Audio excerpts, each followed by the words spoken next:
Penindakan pemberantasan peredaran narkoba secara masif di seluruh wilayah Provinsi Sumatera Utara.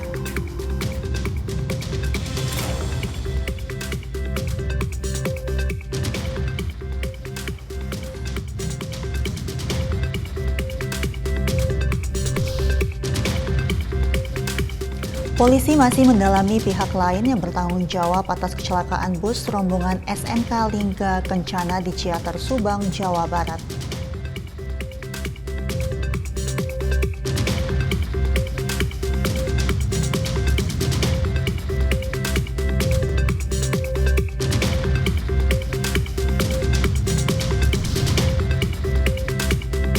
Kapolri menghadiri Tactical Floor Game gabungan bersama TNI pada Jumat siang. Tactical Floor Game dilakukan bersama untuk memaksimalkan sinergitas pengamanan KTT World Water Forum ke-10.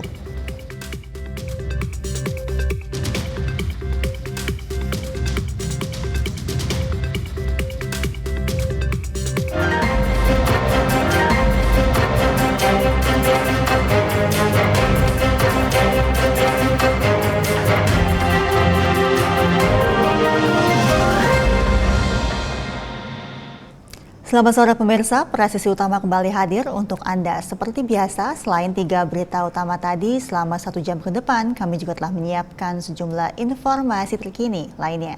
Bersama saya, Mentari Detanzil, inilah Presisi Utama selengkapnya.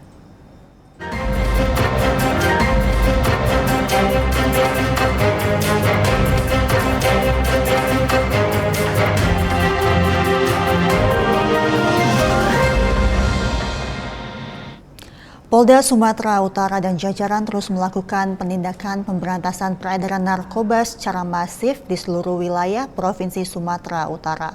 Dari penindakan yang dilakukan dalam kurun waktu 2 pekan, petugas berhasil menyita sabu sebanyak 154,5 kg, ganja 73,8 kg, pohon ganja 1.500 batang, pil ekstasi sebanyak 120 butir, dan ladang ganja seluas 1,5 hektar di Kabupaten Madinah.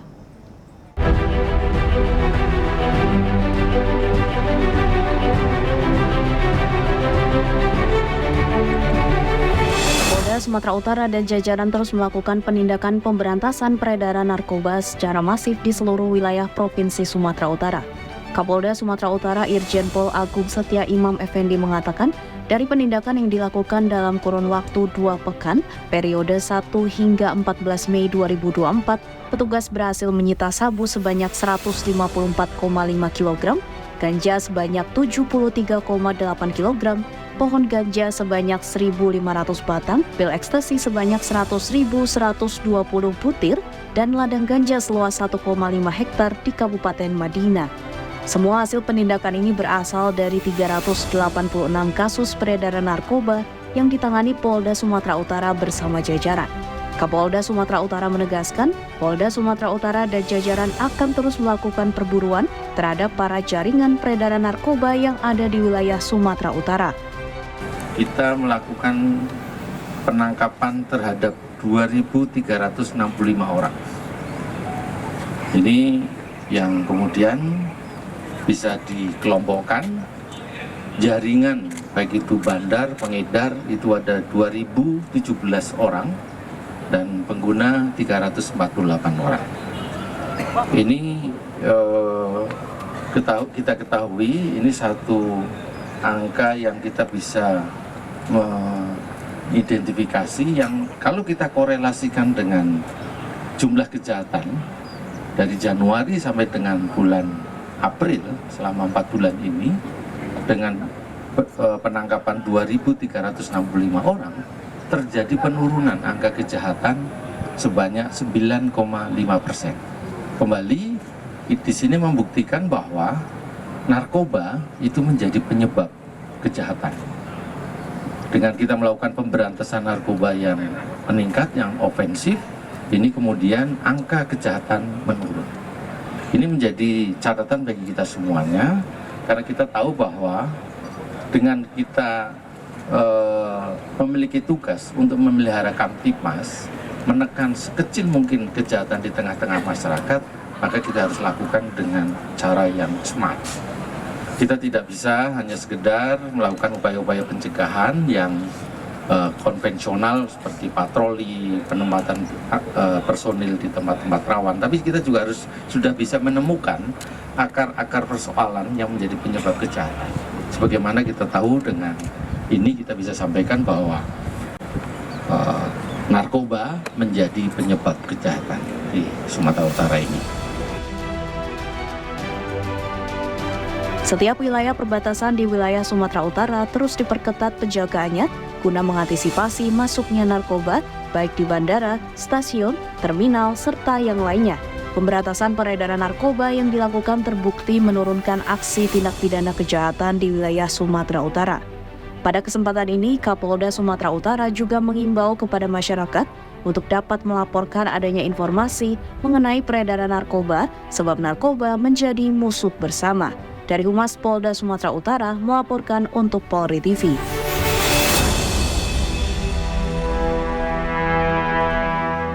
Sementara itu, Satuan Reserse Narkoba Polres Metro Jakarta Pusat berhasil menggagalkan peredaran narkoba sebanyak 49,8 kg serta menyita 1 unit kendaraan roda 4 dan 1 pucuk senjata air.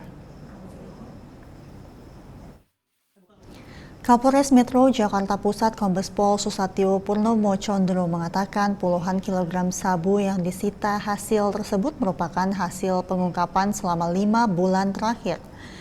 Kapolres merinci pada bulan Januari polisi menyita sebanyak 1,3 kg, Maret sebanyak 21,9 kg, dan bulan Mei sebanyak 26 kg. Selanjutnya, semua barang bukti tersebut dimusnahkan menggunakan insinerator yang sebelumnya sudah dicek keasliannya oleh tim Lab 4. Kapolres Metro Jakarta Pusat menambahkan sebanyak 49,8 kg sabu yang disita tersebut ditaksir senilai 59,3 miliar rupiah. 12 tersangka kasus peredaran narkoba tersebut dijerat pasal 114 Undang-Undang Nomor 35 Tahun 2009 tentang narkotika dengan ancaman pidana minimal penjara 5 tahun dan maksimal hukuman mati. Total barang bukti yang kami sita itu mencapai 49,8 kg. Di mana di bulan Januari sebanyak kurang lebih 1 kilo, kemudian pada bulan Maret sebanyak 21 kilo, dan pada bulan Mei ini sebanyak 26,9 kilogram. Dan yang terbaru adalah pada tanggal 7 Mei kemarin kami berhasil mengungkap sebanyak 15 kg jaringan narkotika asal Medan dan Palembang. Kemudian dilakukan pengembangan, juga diamankan sebanyak 2 kg. Sehingga berdasarkan TKP wilayah pengembangannya, dari Jakarta Pusat kemudian berkembang pengembangan di Palembang 1 kasus, di Tangerang 1 kasus, di Bekasi 1 kasus, dan di DKI Jakarta sebanyak 6 kasus dengan total sebanyak 12 tersangka. Untuk modusnya ya sama, selalu modus dari jaringan narkotik itu selalu terputus dengan sel-sel antara pengedar, bandar hingga pada pengecar itu dalam sel yang informasi tidak saling kenal dan menggunakan alat komunikasi yang biasanya digunakan dan bisa dihapus dan sebagainya. Anggota Unit Opsnal Satres Narkoba Polres Aceh Timur, Polda Aceh berhasil mengungkap kasus penyalahgunaan narkotika jenis sabu dan mengamankan 2 orang pria sebagai pelakunya. Kapolres Aceh Timur AKBP Nova Suryandaru diwakili Wakapolres Kompol Iswar mengatakan dua pelaku tersebut berinisial HE 33 tahun yang merupakan seorang pelajar dan SA 30 tahun seorang wira swasta. Pengungkapan berawal dari informasi masyarakat bahwa akan ada transaksi narkoba jenis sabu di Kecamatan Perelak, Kabupaten Aceh Timur. Dari informasi tersebut, anggota unit Opsnal Satres Narkoba Polres Aceh Timur langsung melakukan penyelidikan ke lokasi dan mendapati kedua pelaku. Pelaku berikut barang bukti berupa narkotika jenis sabu total 1.200 gram, 1 unit mobil dan 2 unit handphone milik kedua pelaku dibawa dan diamankan ke Polres Aceh Timur guna dilakukan proses penyidikan lebih lanjut. Akibat perbuatannya, kedua pelaku dijerat pasal 114 Undang-Undang Nomor 35 Tahun 2009 tentang narkotika dengan ancaman pidana penjara 20 tahun atau hukuman mati. Pengungkapan ini sekaligus wujud komitmen Polri, dalam hal ini Polres Aceh Timur, dalam upaya penanggulangan peredaran dan penyalahgunaan narkoba.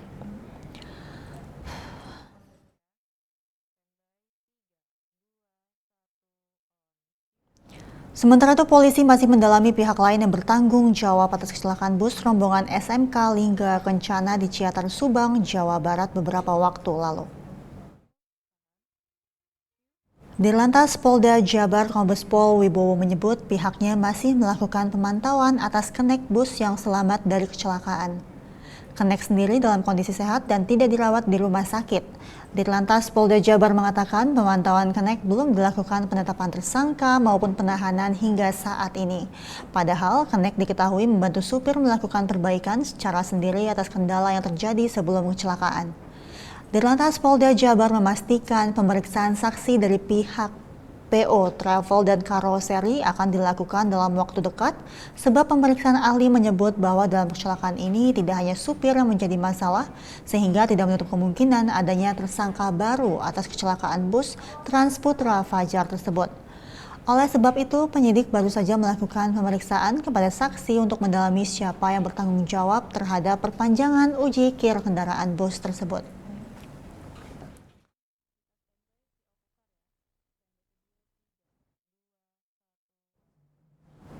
Pemirsa, Polsek Samboja melakukan pengamanan dalam aksi damai yang dilakukan oleh Koperasi Unit Desa Samboja Bumi Sejahtera di PT Pertamina Hulu Indonesia Regional 3 Zona 9 Field Area Produksi Samboja, Kecamatan Samboja. Kelompok KUAD Desa Kamboja ini menyuarakan aspirasi agar sumur minyak tua yang ada di wilayah mereka dapat dikelola oleh KUD bekerjasama dengan Pertamina EP sesuai dengan Peraturan Menteri ESDM Nomor 1 Tahun 2008. Massa berkumpul di kantor sekretariat KUAD Samboja Bumi Sejahtera dan kemudian berkonvoi menuju lokasi aksi. Kapolres Kutai Kartanegara AKBP Heri Rusyaman melalui Kapolsek Samboja Ibtu Sutomo memimpin langsung pengamanan yang melibatkan berbagai pihak keamanan. Petugas pengamanan diinstruksikan untuk bertindak humanis dan mengutamakan negosiasi demi menjaga ketertiban selama aksi berlangsung. Aksi damai ini berakhir dengan situasi yang tetap aman dan terkendali. Massa kemudian membubarkan diri secara tertib dari lokasi aksi. Pihak KUD Samboja Bumi Sejahtera berharap akan ada titik terang dan keputusan segera terkait permohonan mereka.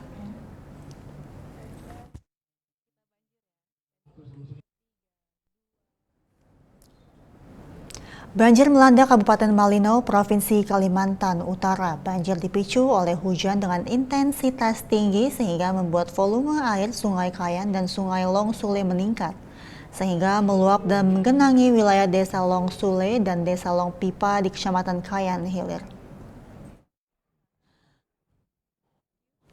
Berdasarkan laporan dari Pusdalops BNPB, banjir setinggi 100 hingga 250 cm tersebut berdampak ke 80 kepala keluarga. Sementara itu, kerugian material meliputi 80 unit rumah terdampak, 5 unit rumah rusak berat, dan 2 unit fasilitas pendidikan rusak. Upaya penanganan banjir BPBD Kabupaten Malino berkoordinasi dengan pihak kecamatan dan desa setempat guna melakukan pendataan dan evakuasi. Tim gabungan bersama masyarakat membersihkan rumah dari material banjir. Guna antisipasi banjir susulan, BNPB mengimbau kepada pemerintah daerah dan masyarakat agar waspada bila terjadi hujan dengan intensitas tinggi lebih dari 1 jam, terutama bagi masyarakat tinggal di daerah rawan banjir, agar segera melakukan evakuasi mandiri ke daerah yang lebih aman.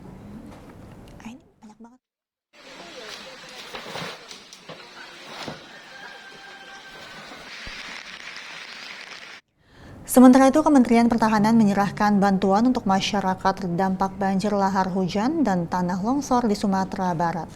Bantuan diserahkan langsung oleh Menteri Pertahanan Prabowo Subianto, didampingi oleh Kepala BNPB Letnan Jenderal TNI Suharyanto. Penyerahan bantuan ini dilakukan sebagai bukti bahwa semua pihak peduli terhadap bencana yang sedang terjadi di Sumatera Barat. Pada kesempatan ini, Kepala BNPB Letjen TNI Suharyanto mendampingi penyerahan bantuan yang diserahkan langsung oleh Menteri Pertahanan Prabowo Subianto. Bantuan yang diserahkan bertujuan untuk memenuhi kebutuhan dasar para warga terdampak yang masih mengungsi akibat banjir lahar hujan dan tanah longsor, khususnya di Kabupaten Agam dan Kabupaten Tanah Datar.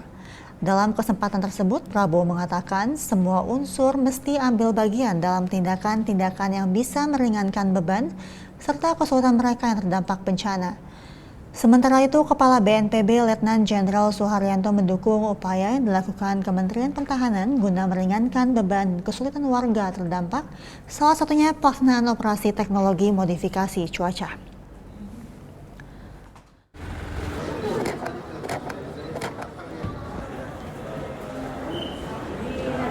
Pemirsa, kami akan segera kembali usai jeda berikut ini.